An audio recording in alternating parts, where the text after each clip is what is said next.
आज इस वीडियो में हम लोग देखेंगे कि एमटीएफ क्या होता है। एमटीएफ का मतलब होता है margin trading funding. Margin trade funding मतलब कि आपकी अमाउंट का 4 टाइम्स कंपनी देती है। इन केस मान लो आपके पास अगर 1 लाख रुपए है तो 4 टाइम्स हो गया आपके पास 4 लाख रुपीज़।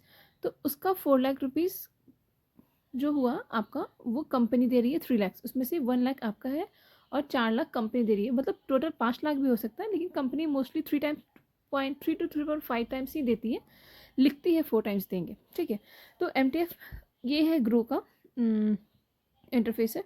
मैं ग्रो में बताऊँगी एमटीएफ कहाँ होता है। आप यहाँ देख सकते हो, ये एमटीएफ है। आप इसको इस पर क्लिक करो। यहाँ पे थोड़ा सा मैं इंट्रोडक्शन दे देती हूँ, एग्जैक्टली वो क्या क्या बताते हैं वो लोग। अगर आप देखोगे तो यहाँ पे buy with up to 4 times leverage. मैं जो बोल रही थी कि 1 लाख अगर आपका है तो 4 लैक्स कंपनी देगी, मतलब आउट ऑफ जो 5 लैक्स हुआ उसमें से 1 लाख आपका है। ये कंपनी 365 डेज तक भी देती है। कई कंपनी 3 मंथ के लिए देती है, कुछ कंपनीज पूरे के पूरे साल देती है और उस पर इंटरेस्ट चार्ज करती है। तो जैसे यहाँ पे आप देख सकते हो, यहाँ का जो इंटरेस्ट है ग्रो का वो है, यहाँ लिखा है interest as low as 0.41% per day. तो इसका अगर आप 365 डेज का निकालोगे तो ये हो जाएगा आपका around 14 point something 14%, sorry 14%, 14 point something percent. ठीक है, और दूसरी बात, M T F let you buy stock by paying only fraction of order amount and Groww fund the rest. मतलब आप जो पे कर रहे हो उसका जो 4 लाख है वो कंपनी पे कर रही है, मतलब ग्रो फंड कर रही है। ये बस ग्रो लिखा है क्योंकि इनका ग्रो का कंपनी है। अदर कंपनीज भी करती है, जैसे H D F C securities, S B I securities, S M C, Angel broking, बहुत सारी प्लेटफॉर्म्स हैं। ठीक है, हाँ, अब एक्टिवेट करना तो अलग हो गया, पहले उसके बाद देखते हैं हम लोग कुछ टर्म्स।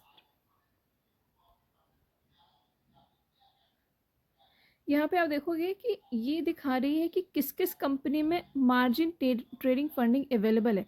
क्योंकि क्या होता है ना कि सारी कंपनी एमटीएफ में बाइंग करने नहीं देती, सारे शेयर में आप एमटीएफ में बाय नहीं कर सकते हो। कुछ शेयर जैसे पेनी शेयर हुआ, तो पेनी शेयर में रीज़न ये भी होता है एमटीएफ नहीं रखने का, कंपनी खुद नहीं रखती है ताकि मतलब ब्रोकर नहीं रखता है, ताकि उसमें प्रोबेबिलिटी बहुत ज़्यादा होता है लॉस भी होने का।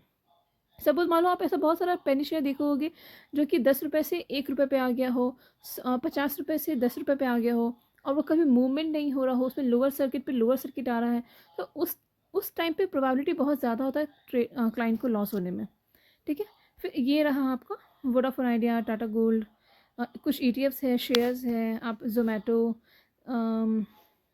जिंदल सो, अच्छे अच्छे, मतलब आप बोल सकते हो large cap mid cap companies में, सारे लार्ज कैप और मिड कैप कंपनीज में एमटीएफ अवेलेबल होता है। ऐसा बहुत कम चांसेस होता है कि किसी एक शेयर में ऐसा एमटीएफ ना हो। कुछ फ़िल्टर भी यहाँ पे मिला है। ग्रो का बहुत अच्छा है इंटरफेस, मुझे अच्छा लगता है। जिससे आपको ऐसा लगता है कि 52 वीक लो का जो भी शेयर है मैं उसमें अब बाइंग करूँगा, तो आप अप्लाई कर लो। सुजलॉन तो ठीक है, कुछ खास शेयर नहीं लगता मेरे को। कल्याण ज्वेलर्स अच्छा शेयर है, प्रॉफिट मेकिंग कंपनी है। आप ये 52 वीक लो पर है, आप इसको ले सकते हो। मे बी आपको होल्डिंग पीरियड थोड़ा रहे इस शेयर में, पर कल्याण अच्छा शेयर है। मैं बस रिकमेंडेशन नहीं, मैं बता रही हूँ कि कौन सा शेयर अच्छा है। एस भी अच्छा शेयर है, मतलब कंपनी इसका थोड़ा बहुत अच्छा मार्जिन दे रही है। आईटीसी वो थोड़ा टैक्स वाले रिलेटेड है, वरना वो टैक्स का शेयर, अगर टैक्स इंप्लीमेंट नहीं होता जो भी है, 4 टाइम्स या 5 टाइम्स टैक्स बढ़ गया ना इस कंपनी में, आईटीसी में, इसके कारण से ये लो पर है, लेकिन कंपनी अच्छी है। इनफैक्ट निफ्टी 50 में है ये शेयर, तो कंपनी तो अच्छी हो गई। ये फ़िल्टर है, वो तो आप अपने से भी देख सकते हो ये फ़िल्टर्स को। एक इम्पॉर्टेंट बात, जैसे आप बोल रहे हो ना कि जो मैं बता रही हूँ आपको कि एमटीएफ में अगर आप 1 लाख का शेयर बाय कर रहे हो, 1 लाख अपना अमाउंट ऐड कर रहे हो और 4 लाख जो कंपनी दे रही है, तो टोटल अमाउंट 5 लैक्स हुआ। तो आप ये भी देखो कि अगर जिस ग्रोथ से आपको प्रॉफिट मिलेगा उसी प्रोपोर्शनेट से आपको लॉस भी मिलेगा। अगर कंपनी जो आप चूज़ की हो, सपोज मान लो आप आईटीसी ही सिलेक्ट करते और आप लिए रहते 1 मंथ पहले, अगर आप आईटीसी का शेयर लिए रहते, तो मैं आपको दिखाती हूँ, ये एक मंथ में ऑलमोस्ट ये 28% नीचे है, ऐसा है क्योंकि जो न्यूज़ है उसके कारण। हाँ, एक मंथ में ये 20% नीचे है, आप वहाँ पे देखो 20% नीचे है। तो मतलब सपोज मान लो 5 लाख का अगर आप आईटीसी का स्टॉक ले रहे थे सिर्फ अपने 1 लाख के अमाउंट से, तो 5 lakhs का मैं आपको कैलकुलेट करती हूँ। तो सपोज़ अगर आप एक मंथ पहले ये शेयर ले रहे थे तो ये इसका प्राइस था 400 के अराउंड, ठीक है। तो 400 में अगर 5 लाख आप शेयर ले सकते तो 1250 क्वांटिटी अवेलेबल होता। अगर वो 60 रुपीज़ नीचे है आपके बाइंग प्राइस से, 400 रुपये से अगर वो 60 नहीं 80 रुपीज़ नीचे है, तो आज 324 पे है, तो आपका लॉस कितना होता? 1 लाख रुपये। लेकिन वही अगर आप ये देखो कि ये अगर उल्टा होता आपका लॉस, आपको पता है अगर जो 1 लाख रुपीज़ का, जो 1 लाख का लॉस हो रहा है, ये सिर्फ आपका लॉस ही नहीं है, उसके साथ साथ आपको यहाँ पे इंटरेस्ट भी देना है 4 लाख, सॉरी उस 4 लाख पे 1 लाख तो आपका है, जो 4 लाख कंपनी दे रही है उस पर प्लस आप ऐड कर लो। तो सपोज 4 lakhs है, इस पर अगर आप 15% इंटरेस्ट ऐड करोगे तो 60,000 रुपये आपको इंटरेस्ट देना है पूरे 1 साल में। 60,000 रुपीज़ आपका इंटरेस्ट है। इनकेस अगर आप आईटीसी लिए रहते तो आपको 1 लाख रुपए का लॉस होता। मैं इसका प्रॉस कॉन्स ऐसा नहीं बता रही, मैं आपको इसका प्रॉन्स भी बताऊंगी कि क्या है। ये हो गया आपका अगर लॉस हुआ रहता तब। इनकेस अगर उल्टा होता आईटीसी, अगर मान लो ये जो जो नीचे दिखा रही है, जो शार्प फॉल है इसमें, ये जो शार्प फॉल है, ये सपोज उल्टा होता, मान लो ये ऊपर रहता, तो आपको जो आप 1 साल रख रहे होते तब मैं सिनारियो बता रही हूँ, 1 महीने का नहीं बता रही हूँ, 1 साल का आपका 60,000 इंटरेस्ट है। अगर ये उल्टा होता, मान लो आपका ये, मैं एक 52 वीक हाई का ले लेती हूँ शेयर,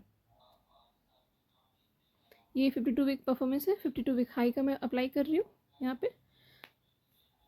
तो आप ये देख लो शेयर, ये 52 वीक हाई में, हाँ एसबीआई काफ़ी अच्छा मूवमेंट दी है।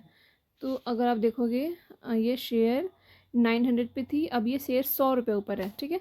तो इन केस अगर आपके पास 5 लाख रुपए होता, हाँ, तो अगर आपके पास अगर 5 लाख रुपए होता और वो शेयर जो 900 पे थी, 1 साल ले रही, मैं 3 मंथ का सिनेरियो ले रही हूँ, तो यहाँ पे आपको जो ये है, तो आपके पास 555 शेयर होता। तो 555 शेयर में अगर 100 रुपये प्रॉफिट हो रहा होता तो आपको 55,000 का प्रॉफिट हुआ रहता। तो 3 मंथ में क्या आता, अगर मान लो 60,000 अगर 1 साल का आता है, तो 3 मंथ का 20,000 आएगा। तो 20,000 रुपये आप समझो, आउट ऑफ 55,000 अगर आप 20,000 रुपये दे रहे हो इंटरेस्ट, तो आपका प्रॉफिट हुआ 35,000, मैं यहाँ पे मेंशन कर दे रही हूँ 35,000। वही अगर सिर्फ आपका 1 लाख रुपए होता, बात समझना यहाँ पे, और इनके 100 रुपये का प्रॉफिट हुआ रहता, और 1 लाख में कितना शेयर आता, 111 शेयर, 111 आप मल्टीप्लाई कर दो यहाँ पे 100 से, ठीक है। तो कितना प्रॉफिट होता आपको, 11,000 के करीब, ठीक है, 11,000। पर यहाँ पे आपको 35,000 का प्रॉफिट नहीं हो रहा है, यहाँ पे आपको 55,000 का प्रॉफिट हो रहा है। अगर एमटीएफ में ले रहे हो तो 1 लाख के बदले 5 लाख का ले रहे हो तो ये 35 प्रॉफिट क्यों हुआ, क्योंकि इसमें से आप ये जो माइनस है अमाउंट, ये आप इंटरेस्ट पे किए हो, ये पूरा अमाउंट पे इंटरेस्ट है आपका 20,000 रुपये जो आप इंटरेस्ट पे किए हो, फिर भी आपको 35,000 का प्रॉफिट है। यहाँ पे सिर्फ अगर आपका 1 लाख रुपये रहता तो आपका 11,000 का प्रॉफिट होता है। देखो डिफरेंस क्या है ना, कि इसमें आप सेफ हैंड हो, ये आपका 1 लाख रुपये कितना भी नीचे चला जाए आपको ना इस पर इंटरेस्ट देना है, इस पर होल्ड कर सकते।